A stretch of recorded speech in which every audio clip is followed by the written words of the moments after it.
Cungkilah matamu sekarang. Bukan nanti, bukan besok, bukan lusa, bukan kapan-kapan. Tetapi sekarang ambil tindakan tegas dan jelas. Putuskan hubunganmu.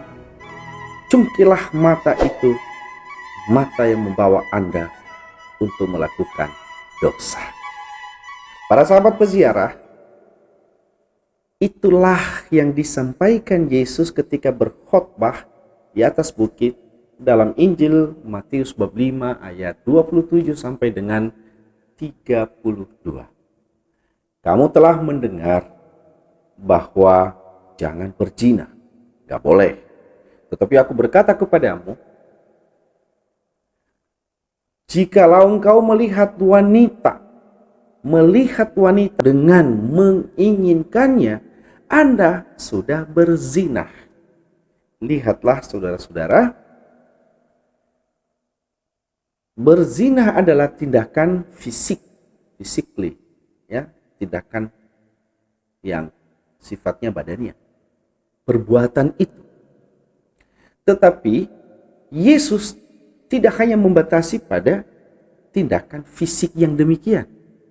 Dalam ajaran, dalam hukum sebelumnya yang sudah hidup dalam tradisi nenek moyang bangsa Israel, itu ada hukumannya jika melakukan tindakan fisik demikian.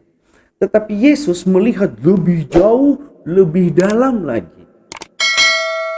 Jangan hanya tindakan fisik, tetapi yang membuat Anda terdorong, tergerak, atau segala sesuatu yang menimbulkan diri Anda untuk melakukan sesuatu, tindakan yang membawa dosa, itu niat saja, keinginan saja, itu juga sudah melakukan perzinahan, perbuatan dosa. Para sahabat peziarah, saya selalu bertanya-tanya, apa sih maksudnya Yesus seperti ini? Kok terlalu berat? Kok terlalu sadis? Masa tidak bisa? Masa tidak boleh melihat? Kan ada mata, sudah dianugerahkan kepada kita untuk melihat. Ya dilihat dong. Nah, ini. Ternyata mata ini adalah semacam jendela untuk melihat ke luar, untuk mengamati, untuk menilai. Dan berdasarkan penglihatan itu, pengamatan itu, akan timbul sesuatu dalam diri untuk bereaksi terhadap apa yang diamati. Daya tarik fisik kepada wanita seringkali membawa kita untuk berimajinasi, dan akhirnya ada tindakan-tindakan yang menjurus, yang mengarahkan, bahkan mungkin mendorong kita untuk melakukan dosa. Dalam konteks seperti itu, Yesus berkata, cungkilah matamu. Karena matamu itu yang membuat Anda, yang membawa Anda, yang menghantar Anda untuk melakukan dosa. Bisa kebayang? Kalau ajaran ini sungguh-sungguh dihayati, mata fisik akan dicongkel. Banyak sekali orang buta berkeliaran di jalan-jalan, yang buta bukan karena cacat lain, tapi cacat karena dicongkel sendiri. Tetapi nyatanya tidak ada. Nyatanya tidak ada orang yang buta karena dia congkel sendiri gara-gara melihat wanita dengan menginginkannya. Kenapa demikian? Karena ya itu tadi, orang cenderung memelihara mata dalam tanda petik yang membawa dia kepada dosa. Karena ada nikmat-nikmatnya lah, ada ya enak-enaknya gitu. Bisa menjadi hiburan, bisa menjadi kepuasan dan lain sebagainya. Tetapi konteks secara keseluruhan yang disampaikan oleh Yesus adalah segala sesuatu tindakan yang membawa Anda pada dosa, melakukan kejahatan. Maka menurut saya, kalau kita terjemahkan, kalau kita artikan hal ini pada situasi kini, mata yang dimaksud oleh Yesus bukan hanya mata yang physically atau yang mata fisik kita yang dua yang kita miliki ini.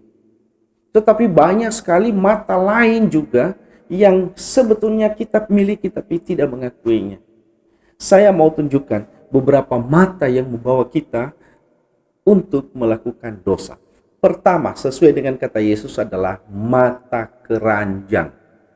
Bisa kebayang, saudara-saudara, berapa buah mata keranjang?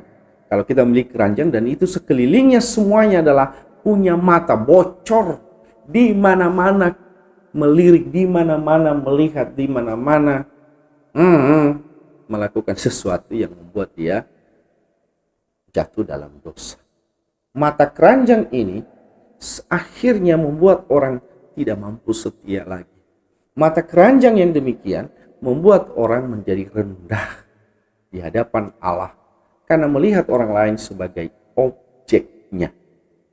Apa kata Yesus? Cungkillah mata keranjang itu. Bapak-bapak, mohon maaf, jangan tersinggung dengan saya.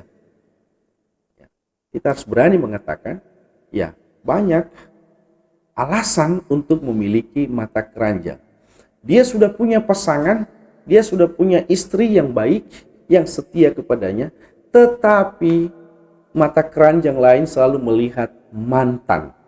Mata keranjang yang lain selalu melihat teman waktu SD. Coba bayangkan, teman waktu SD. Alasan reuni, alasan macam-macam, dan itu bisa terbagi perhatiannya. Hati-hati membuat Anda jatuh dalam dosa. Cungkil. Itu yang pertama. Mata yang kedua yang harus dicungkil menurut saya adalah mata duit.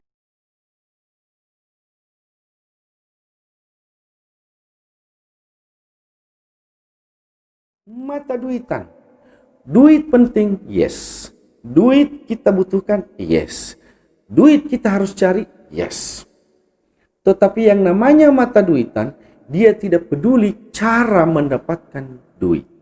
Yang penting bagi dia dapat duit, apapun caranya, berdosa, melakukan kejahatan sekalipun, dia akan lakukan asalkan dapat duit. Saudara-saudara, coba lihat, banyak orang mengorbankan temannya, banyak orang mengorbankan keluarganya, bahkan banyak orang mengorbankan kepercayaan orang lain yang dia miliki hanya untuk mendapat keuntungan yang namanya duit.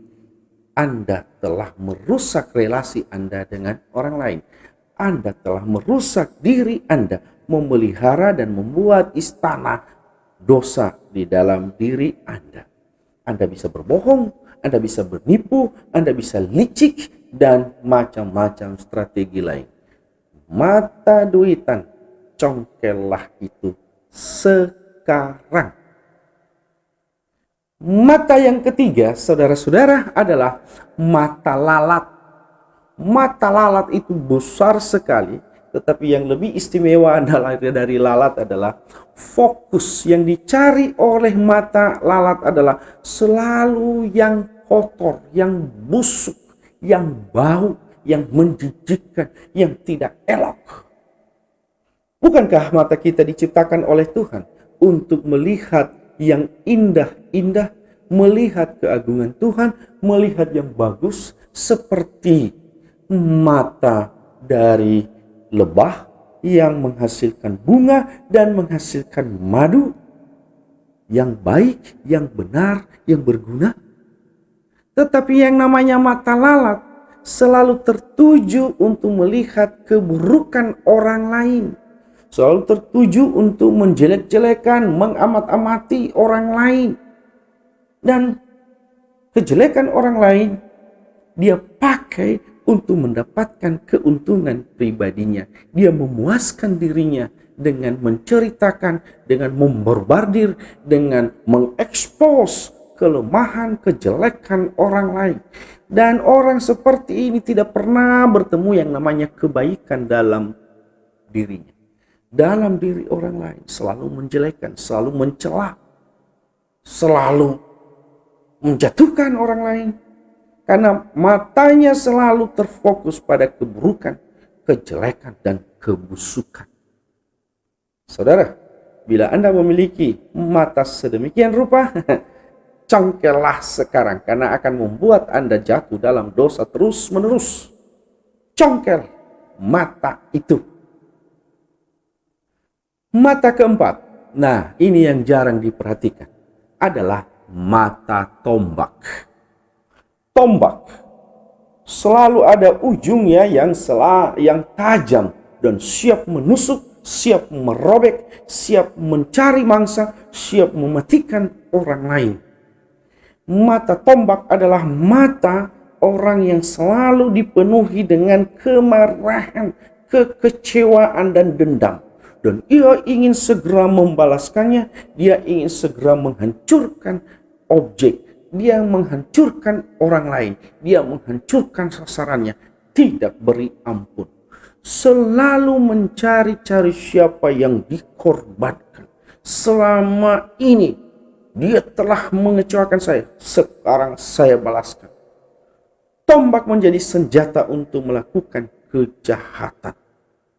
Saudara-saudara, kemarahan yang Anda miliki di dalam hati bisa menjadi tombak, bisa menjadi sumber untuk menghancurkan orang lain. Memelihara kelemahan, memelihara kemarahan, memelihara kekecewaan, memelihara kesedihan, bahkan memelihara dendam, itu membuat Anda memakai tombak ini untuk menghancurkan itu, menghancurkan orang lain. Pribadi Anda yang penuh damai, pribadi Anda yang penuh cinta, pribadi Anda yang berkasih sayang akan dengan sendirinya hilang karena Anda telah tetap memakai mata tombak untuk melihat orang lain. Ada 4, tentu saja masih banyak lagi. Tetapi saya mau mengatakan bahwa Yesus menginginkan jangan memelihara apapun yang membuat Anda melihat atau menghantar Anda melakukan dosa dan kejahatan. Congkellah itu sekarang, buanglah itu sekarang, dan hidup dengan mata yang baru. Mata yang melihat keindahan, mata yang bersyukur kepada Tuhan, mata yang menghargai orang lain, dan mata yang penuh sukacita. Tuhan memberkati Anda.